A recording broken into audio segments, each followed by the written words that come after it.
back to my channel, the Zipperfoot. I'm here to talk to you today about a stunning new pattern. It was released on Friday and it's from the Avid Seamstress. It is the sundress. So this pattern was released on Friday, as I said.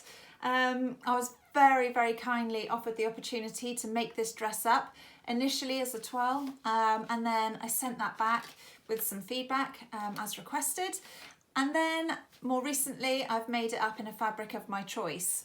So I'll just go through the fabric that I selected before I start talking about the make itself. I chose this stunning viscose linen from Harriet at Sew Me Sunshine. It's just beautiful. It's lightweight, beautiful quality linen. It's a viscose linen, so it's very fluid, nice movement to it. And with all these pleats that Lisa's put into the skirt here, it moves around just beautifully. So if you're a fan, you can get that at Sew Me Sunshine. I'll link it in below anyway, so you can see later on. Okay, let's talk about the dress.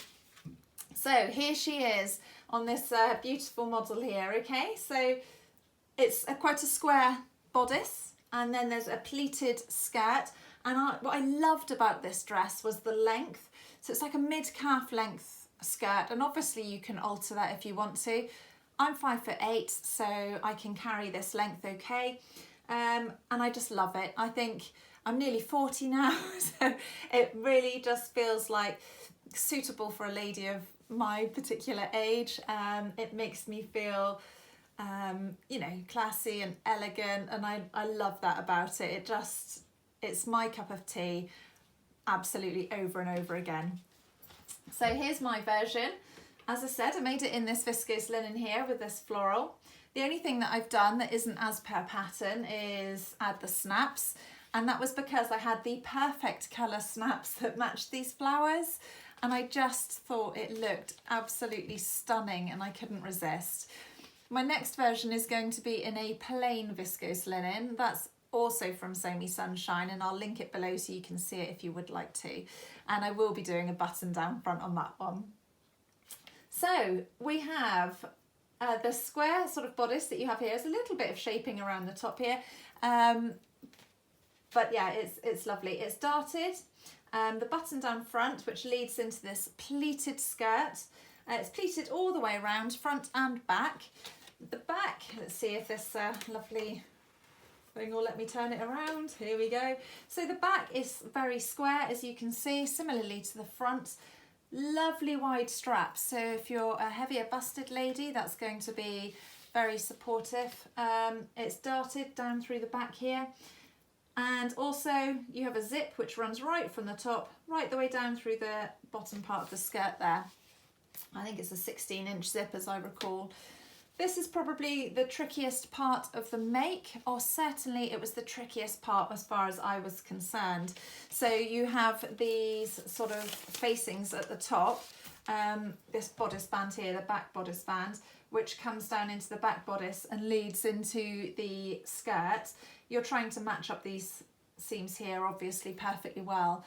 That is something that I have to get right, or I'll just unpick it and do it again and again and again, because I think if you mess that up, the whole dress just looks a squiff. So, and also it really bothers me.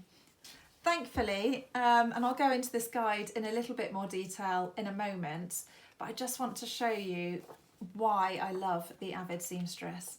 All right, so your section in here on purely just inserting this zip starts here, and it'll talk to you about invisible zips, how to insert them, the difference between that and a regular zip, the type of feet you can use to insert the zip, and then placement, exact placement of where the top of the zipper tape needs to be, how to sew it in, and then the most important part, and these tips are second to none, how to ensure, or at least try your very best, to get the other side of the zip to match up perfectly well.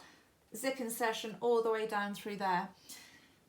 All of that information probably isn't needed, you know, it could be explained very differently, But this is why I love the Avid Seamstress, because it is described in such finite detail that actually you can't really go wrong.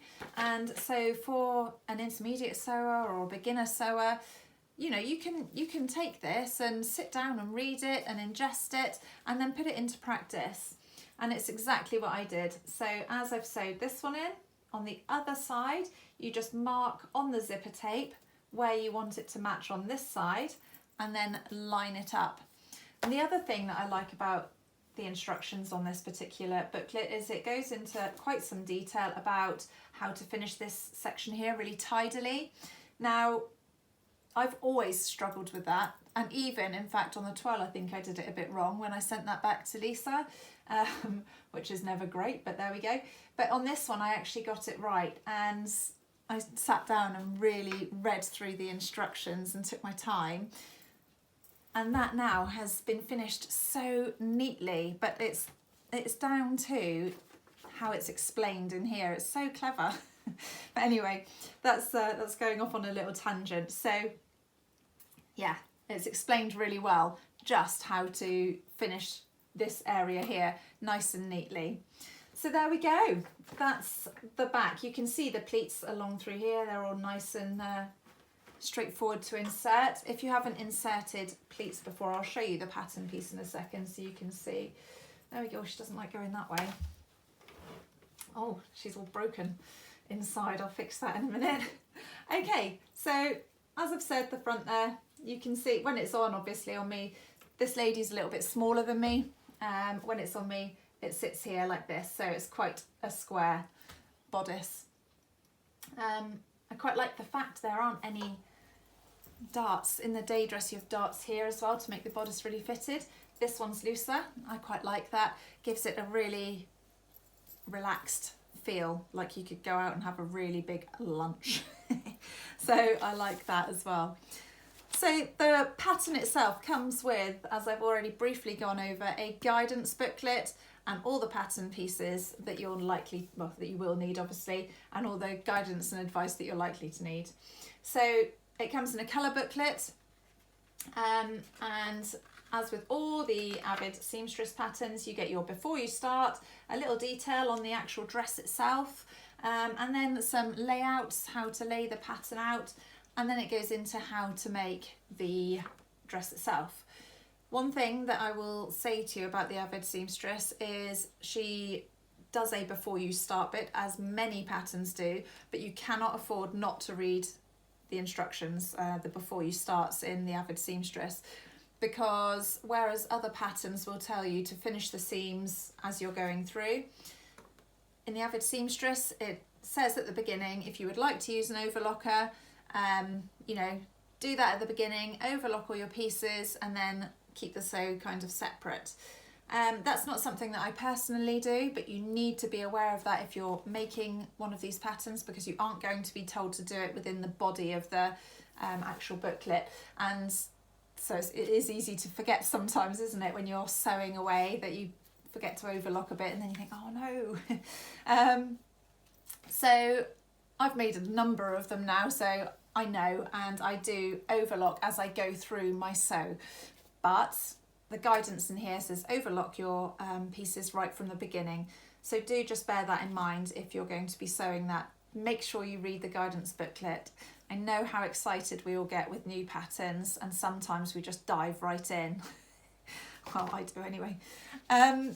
So the pattern itself is printed on this lovely quality paper here.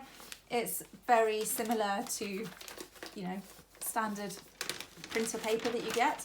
So it's nice and easy to work with, and it's very durable as well. My pattern is cut out. I know you're supposed to trace them, I know that.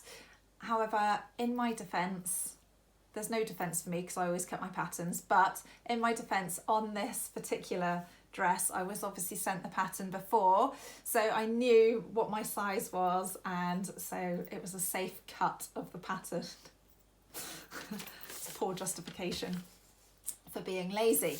So there we go, and then you've got all your pattern pieces here, so your straps, and as I was saying to you, this is kind of what it looks like. So if you're unsure about pleating, you can't really get too stuck.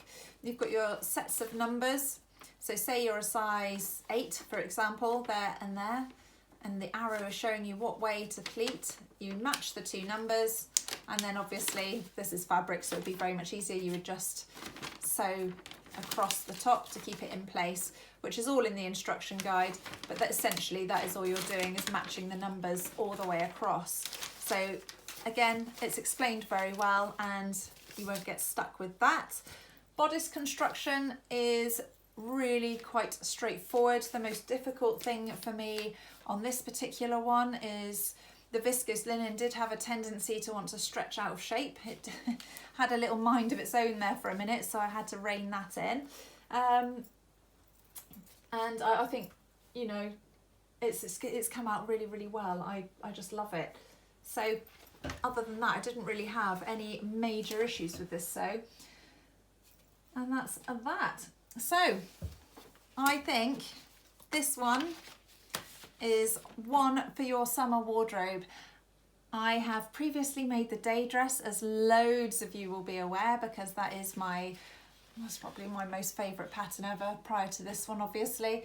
They're both very different and it's hard to choose between the two.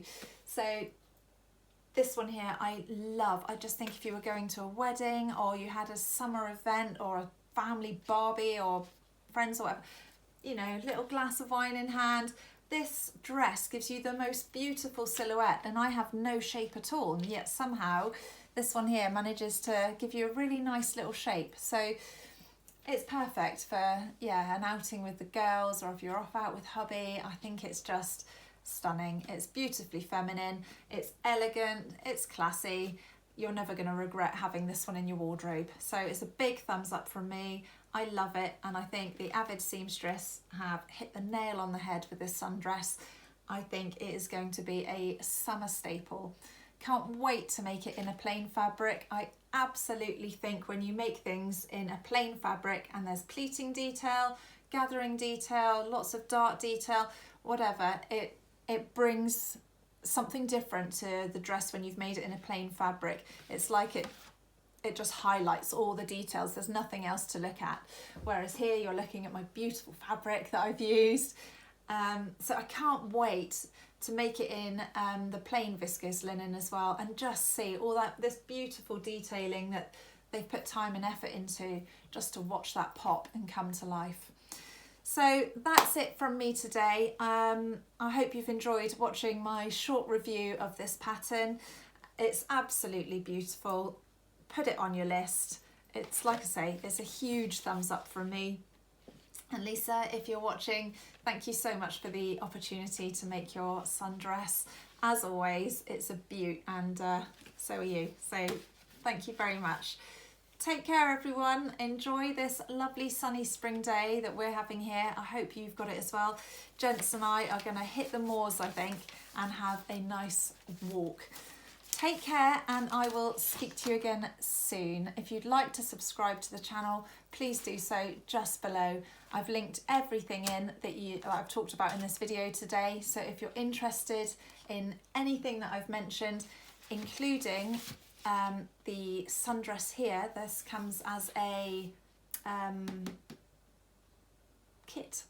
I couldn't find my words then. This comes as a kit, and you can buy it from the Avid Seamstress, so I'll link the kit below as well, so you can go and buy that from there. Anyway, I'm off. Take care, everyone. Bye.